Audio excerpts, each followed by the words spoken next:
7:26 de la mañana, son las 7:26 en las Islas Canarias. Don Iván Espinosa de los Monteros es el portavoz de Vox en el Congreso de los Diputados. Don Iván, ¿qué tal? Buenos días. Muy buenos días, doña Rosana, de todos Bueno, contertulios. ustedes van a acudir, así lo han anunciado de nuevo, a los tribunales, van a recurrir la ley, el anteproyecto de ley de memoria democrática cuando esta salga adelante. ¿Qué aspectos del texto le preocupan más?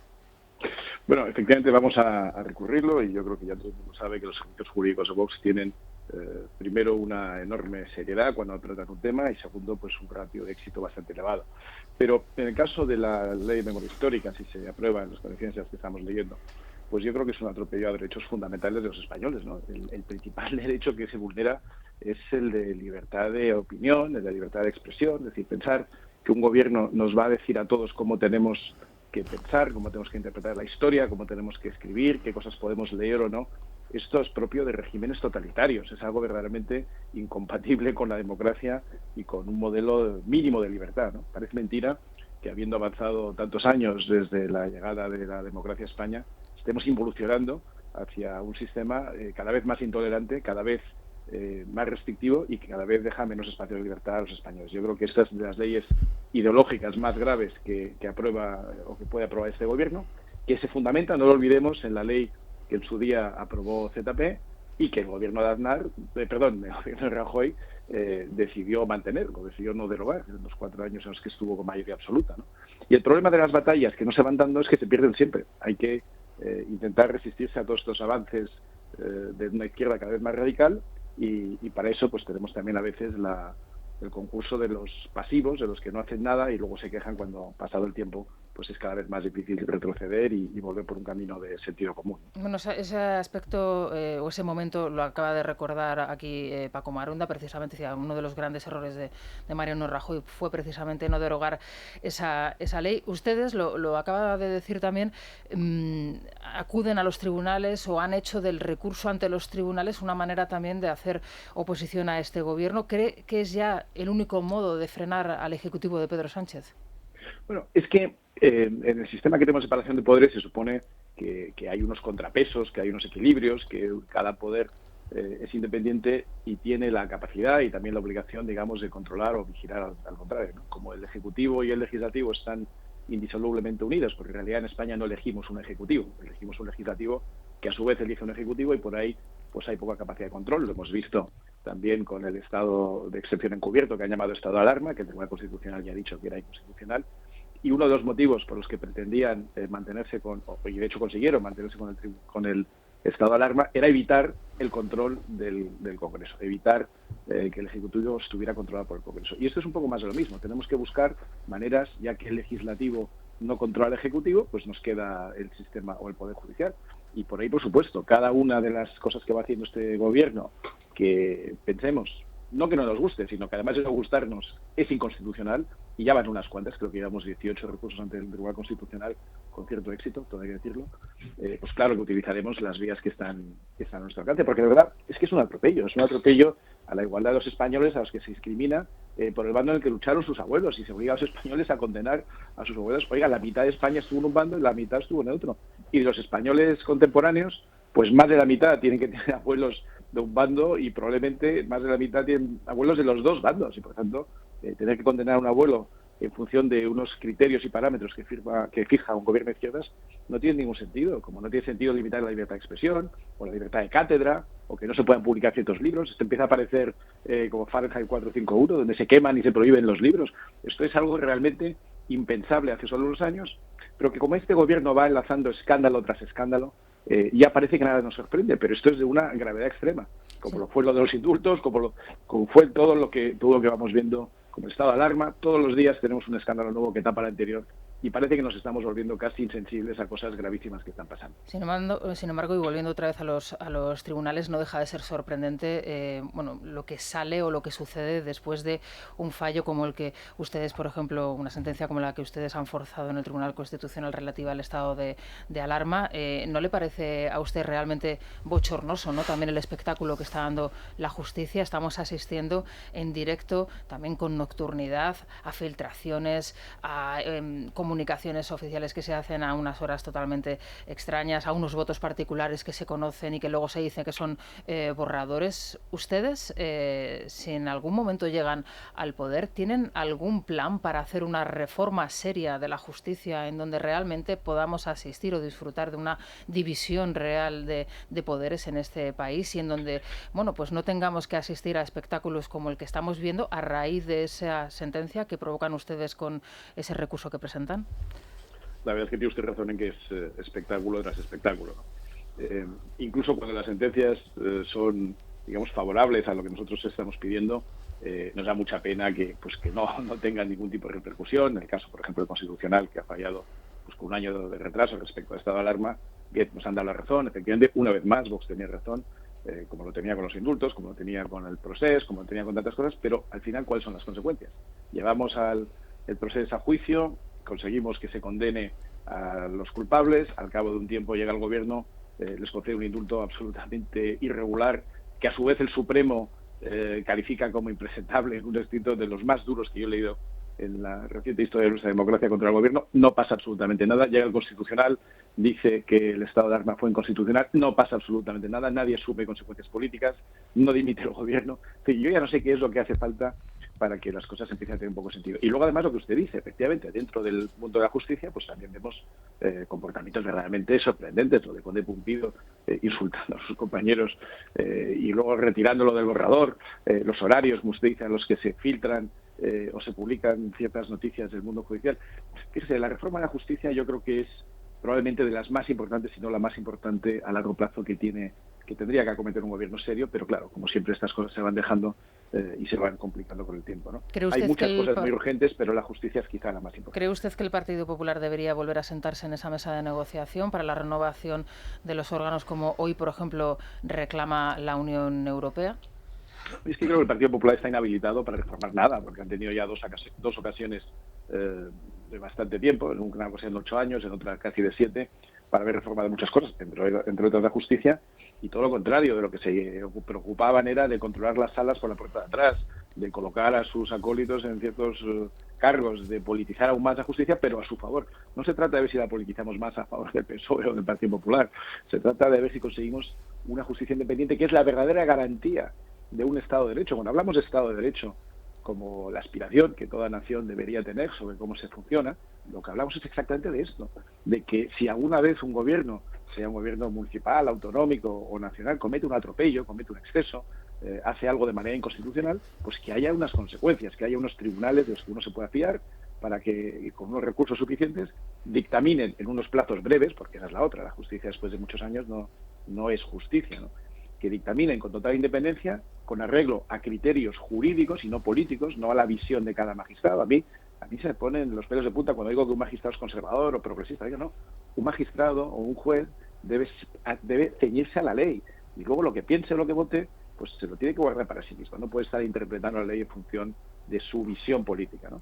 Pero por desgracia el Partido Popular pues ha jugado mucho a este juego durante mucho tiempo, por lo tanto yo creo que están completamente inhabilitados para ningún tipo de reforma y mucho menos de la justicia. Pues señor Espinosa de los Monteros, según lo que indican todas las encuestas, ustedes se van a tener que poner de acuerdo con el Partido Popular si quieren cambiar a este gobierno que tenemos en España, porque fíjese, acabamos de conocer la encuesta que publica DIM para 20 minutos y según esta encuesta de nuevo habría una mayoría parlamentaria Partido Popular Vox. Al Partido Popular le sitúan con una expectativa de 121-125 escaños, a ustedes 54-58. ¿Están ustedes, se ven ustedes en un gobierno próximo con el Partido Popular si las encuestas siguen por donde están marcando las tendencias?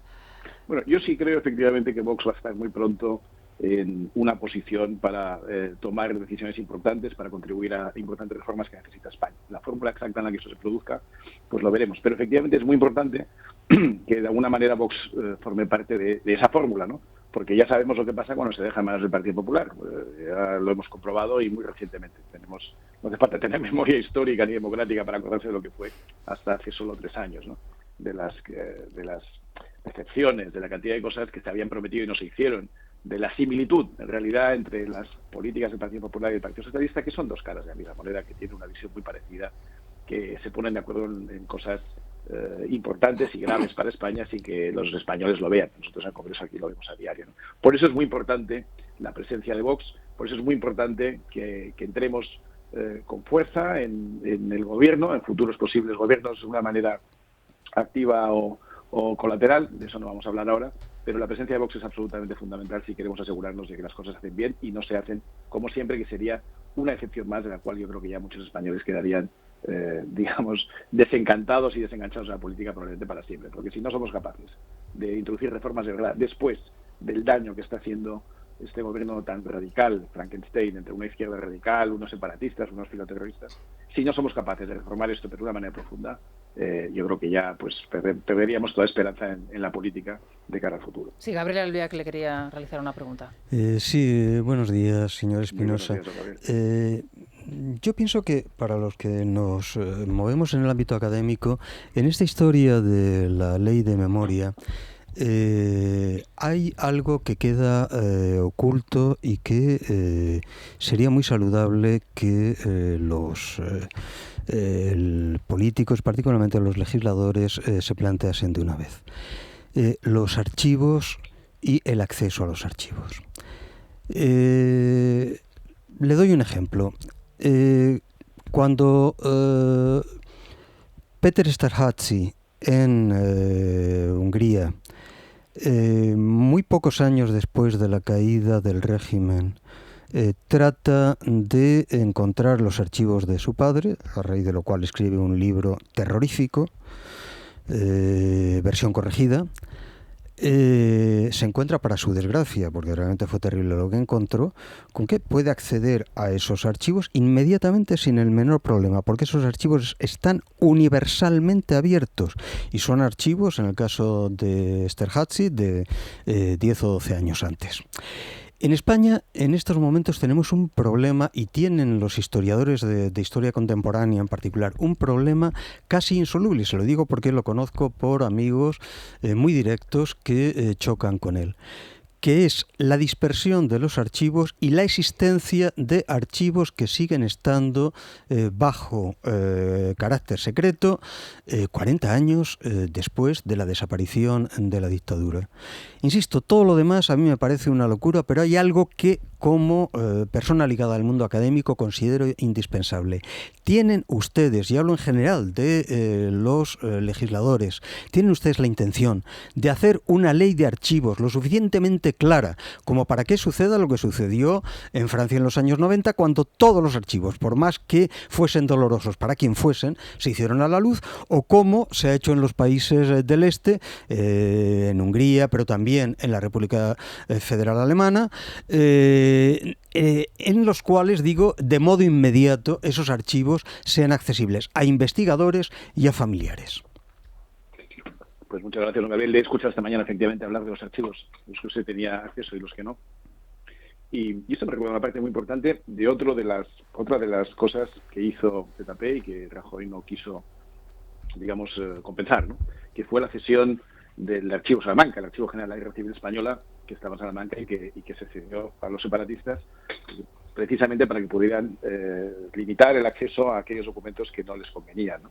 Yo creo que efectivamente los archivos tienen que estar disponibles para los historiadores, los archivos generales, a no ser que tengan pues alguna parte que se considere secreta por motivos de seguridad nacional y que se pueda mantener, en algunos casos excepcionales, se pueden mantener pues en secreto durante una serie de años. Eso pasa en todos los países, pero quitando los que sean tremendamente sensibles para la seguridad nacional y solo durante un tiempo limitado, la verdad es que la Guerra Civil ya ha pasado suficiente tiempo como para considerar ninguno de esos documentos como especialmente sensibles.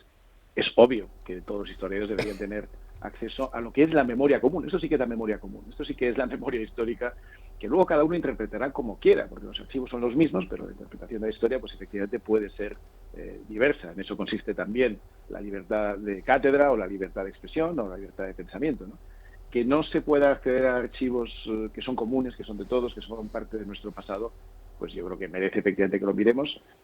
Yo le hubiera dicho que estábamos en la idea de, cuando estemos en posición de gobernar, de facilitar pues que los historiadores puedan escribir libremente, y dentro de eso pues usted señala un punto que probablemente no teníamos detallado hasta tal límite, pero que sí, que tiene todo el sentido, y por tanto pues cuando estemos en esa posición lo miraremos con mucho interés y nos aseguraremos de que los historiadores tengan acceso a todos los archivos. Carmelo Jordán. Muy buenos días, señor Espinosa de los Monteros. Yo tenía un par de preguntas sobre el caso concreto de la ley de memoria democrática, le llaman.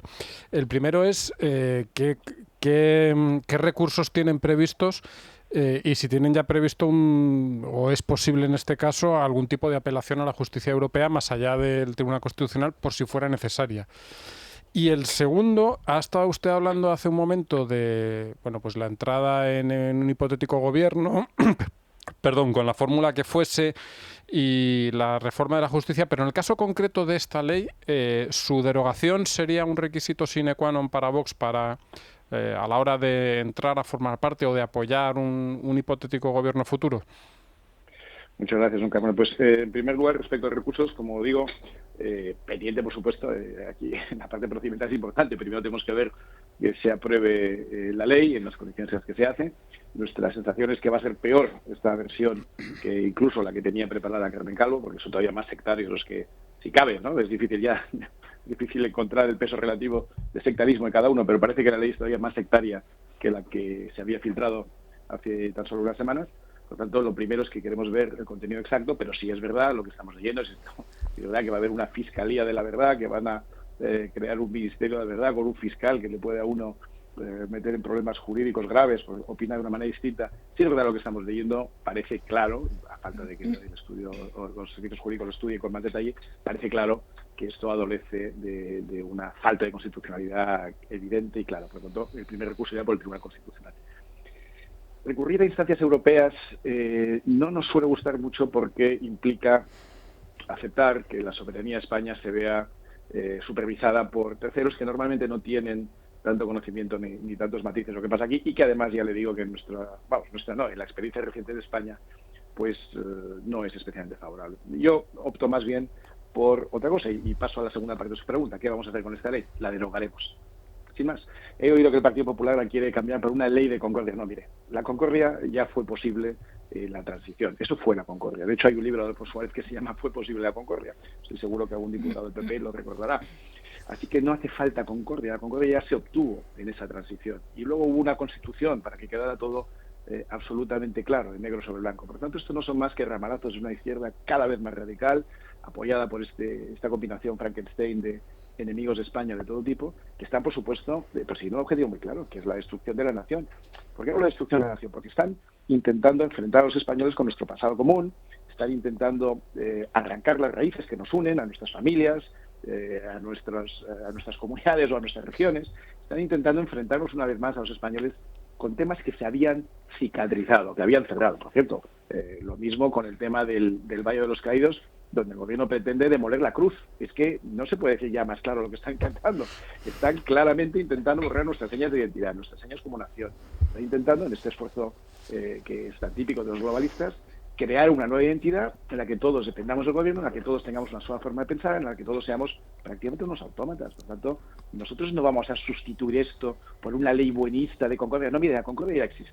Los españoles se llevan entre ellos mucho mejor de lo que los políticos pretenden hacer creer. Los españoles ya se han reconciliado hace 40 años. Los españoles ya entienden que pasaron cosas en uno y otro bando que son propias de una época y de una guerra que no se deben trasladar a la fecha de hoy. Y en realidad de lo que teníamos que estar ocupados los políticos y los partidos, si no llegamos al gobierno, es de pensar en el futuro, no en el pasado, de pensar cómo vamos a salir adelante con un Producto Interior Bruto que ha caído un 10,8%, que no se va a recuperar en los siguientes 2 años, aunque crezcamos al 6%, por puras matemáticas, que tenemos una tasa de empleo de desempleo elevadísima, que tenemos unos ERTES que son en realidad unos parados camuflados, que tenemos problemas gravísimos de cara al futuro y cada minuto que perdemos hablando del pasado, hablando de la guerra, hablando de cosas que ya no son ni de los abuelos, son de los bisabuelos, pero si es que ya estamos hablando de cosas de hace más de 80 o 90 años, es una absoluta pérdida de tiempo, pero no es irrelevante, no es poco importante, porque como digo, lo que están haciendo es intentar erosionar nuestro pasado común, borrar nuestra identidad, evitar que podamos pensar de manera distinta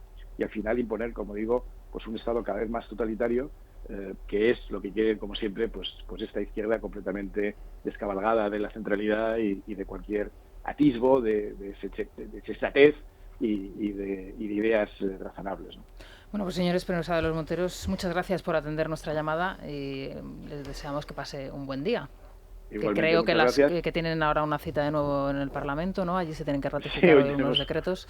Tenemos una idea intensa. Tenemos 4 reales decretos y luego una comisión, una diputación permanente que Por cierto, una cuestión brevemente. Del asunto Ábalos y ese contrato a dedo a una empresa que ha pasado del 0 al infinito, ¿van a hacer algo? ¿Van a llevar algún tipo de proposición, algún tipo de investigación al respecto? Porque claro, es que estas cosas, lo que usted decía al principio, ¿no? Es que pasan tantas cosas en tan poco tiempo, ¿no? Que es difícil abarcarlo todo, ¿no? Pero claro. Naturalmente que sí. Hoy hablaremos de eso en el Pleno. Están también nuestros servicios jurídicos mirándolo. La verdad es que yo no he visto nunca un departamento jurídico más motivado, más trabajador y también con más trabajo que el que tenemos en Vox, porque realmente lo tocan todo, ¿no? Tocan todos los palos y los tocan muy bien. Algunos son de orden constitucional, otros son simplemente, digamos, el juzgado de guardia, pero todo lo miran con mucho detalle, son muy profesionales y la verdad es que estamos tremendamente satisfechos con los resultados que están obteniendo y con el trabajo que le están dedicando a ese tipo de cosas. Pero es verdad, no se pueden dejar pasar los escándalos que van acumulándose uno tras otro. Y por cierto, qué casualidad que van surgiendo, se van publicando cosas acerca de los ministros una vez que caen. Ah, bueno, claro, por supuesto. Una vez que caen. Que también es un aviso a navegantes, a los que están rodeando hoy a Pedro Sánchez, ¿no? Que ya ha demostrado que ni la lealtad, ni ejecutar bien sus planes, ni tirarse por un barranco, ni justificar al presidente no injustificable durante meses sirve para que luego para evitar que luego el presidente a uno le tire por la borda y todavía más le empiecen a sacar en los periódicos cosas que curiosamente no habían salido los meses previos. Bueno, pues estaremos pendientes de lo que digan ustedes hoy en el Congreso. Muchas gracias. Muchas gracias y muy buenos días a todos. Libertad Digital Televisión sigue creciendo. Ya puedes vernos en nuestras nuevas demarcaciones de Alcobendas, Alcalá de Henares, Fuenlabrada y Collado Villalba. Y por supuesto, en Madrid. Si aún no nos ve, resintonice su televisor y podrá disfrutar de todo nuestro contenido. Programas exclusivos, tertulias, cine, ocio. No lo dude. Empiece a disfrutar de una televisión diferente.